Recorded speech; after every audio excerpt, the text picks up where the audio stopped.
In early college, I became heavily addicted to using cannabis, and little did I know how many ways it was destroying my life, including my work performance. At the age of 28, 27 years old, here I was in the peak of my career, building my business, and everything was falling apart. And weed was the central cause of that problem. Now, look, I have helped thousands of people overcome cannabis substance use disorders. And if you can relate to anything in this video today, I want you to check out the link in the video description to learn more about our one-on-one addiction exit protocol program. Okay, so I would smoke weed, and it would typically be in the evening hours. This would lead to a really poor quality of sleep. And that's why I wrote, you got decreased REM sleep there. Decreased REM sleep, this is the time when you sleep, when your brain dreams and you organize the day-to-day events that you experienced. If your brain doesn't have the opportunity to do that while you're sleeping, you're going to wind up waking up with less mental clarity, which can result in a greater amount of disorganization. And when you combine less mental clarity with increased disorganization, your work performance, abbreviated WP, is going to drop.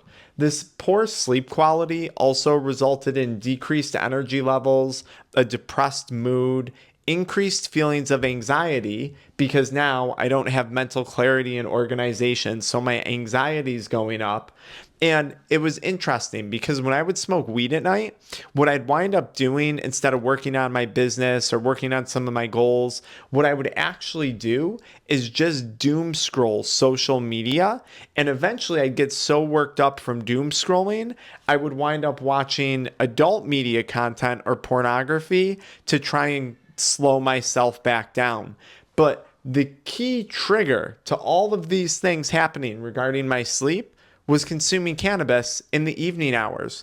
And it's so funny because you're going to see in here where I reference increased anxiety, depressed mood, decreased work performance over and over again. And what I'm trying to show you guys is just exactly how many ways cannabis was negatively impacting those things. Now, let's pop over here. So I would consume cannabis, and that would result in kind of like a weed hangover, a weed fog when I would wake up in the morning, and I'd be really fatigued a lot of times. Like I'd sleep, but I didn't feel like I got any sleep. And what I would then have to do to make up for that, right? Because I have a doctorate in chiropractic, I owned private practices, I would have to consume a bunch of caffeine to get myself going. Monster energy drinks, Red Bulls, pre-workout products, just to get my day started. That increased caffeine consumption would result in increased anxiety and a decrease in overall physical health. Now, the physical health problems that I eventually developed were psychosis and cannabinoid hyperemesis syndrome.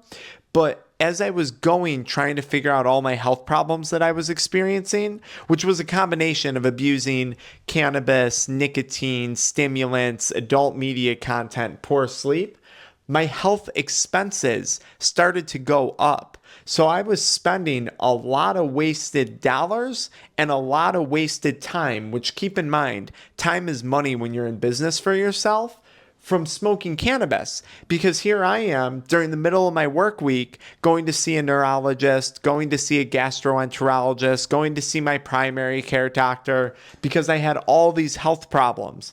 And I promise you, all of that wasted time away from work, all of that wasted money into healthcare problems that I was creating by consuming cannabis certainly increased my feelings of depression and anxiety. And you could see how that would have a really negative impact on my overall work performance. Another area that I don't think a lot of people consider, especially if you are in the prime of your career or you're building your career, is the strain that cannabis addiction or substance use can put on relationships. So when I consumed cannabis, I started to become really isolated. I didn't want to do social events. I kind of lost my ability to connect with other people, probably because I was just emotionally so out of it. But that inability to connect and socialize actually was costing me money in my business, right? Because a lot of business and career development is all about networking, and I was totally missing out on that. I had increased isolation, and as you can imagine, losing that connection, that increased isolation, slowly my stress levels started to go up, my anxiety went up, my depression, feelings of depression started to increase. And you could see once again how that had a negative impact on my overall work performance day to day.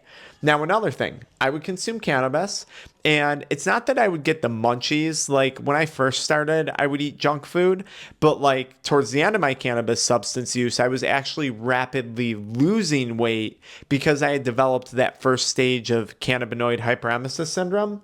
But nonetheless, my diet was poor. In the beginning, I had increased body fat percentages. This led to a decline in my overall physical health. Like I was scared to go see doctors at one point. I didn't want to see the cardiologist. I didn't want to see my primary care doctor because I was so scared because I knew my health was going in a bad direction. This decrease in physical health that resulted from bad nutrition, whether it was when I was overeating or whether it was when I became malnourished from cannabis substance use, resulted in decreased energy, decreased confidence, and an overall decrease in my work performance. So you can see that my work performance goes down. I'm not making as much money. My anxiety goes up. My feelings of depression go up. My confidence continues to plummet. Cannabis, probably because I wasn't getting a good night's sleep, probably because of the strained relationships, probably because of the fatigue, probably because of the poor self-care and diet and exercise, eventually I started to lose that motivation. I was always a person who had a lot of drive in life, and cannabis substance use really started to take that away from me. And the less motivated I became, the more bored I became. Doing the same routine over and over again is not fixing the boredom. And most people, it's just keeping them stuck in that cycle of boredom, right? Because if I'm not living up to my full potential, which was rapidly declining through my cannabis substance use, I'm getting more and more bored every day.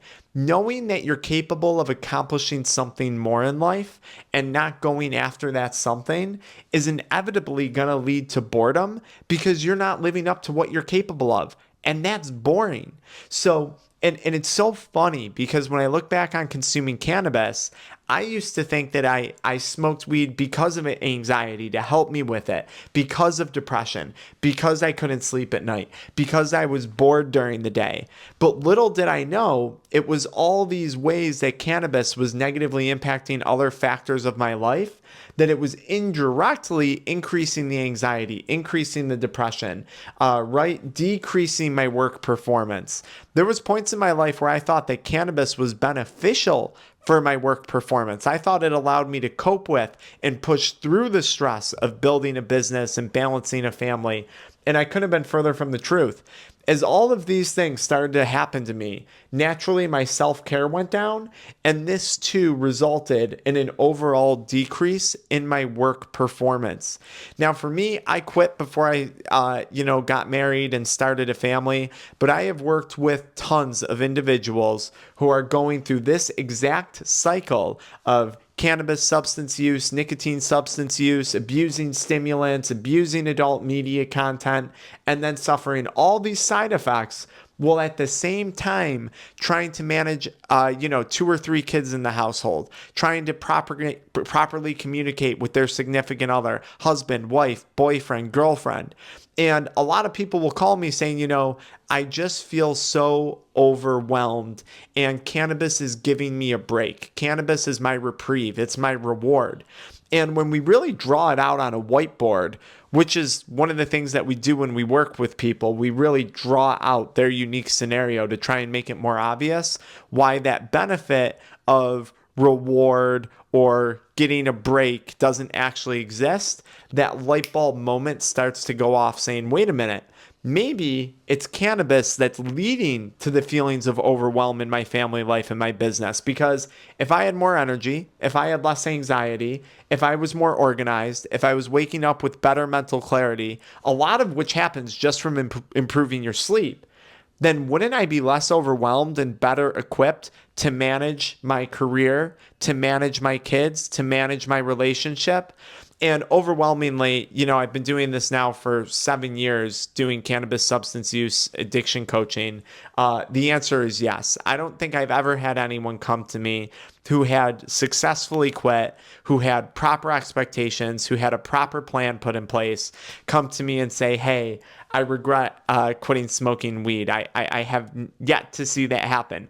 I've seen it happen when people have improper expectations, when people are seeking support and accountability in the wrong areas of their life. But I have yet to see that happen when quitting is done correctly. And if you're around the age of 30, over the age of 30, if you're in that next chapter of your life or beginning that next chapter of your life, and you don't want cannabis to creep into it and start to spread its tentacles into all these things and create damage, I want you to click that link in the video description, watch the video, the training that I put in there for you. And if you're interested, you can learn more about our one-on-one program for coaching.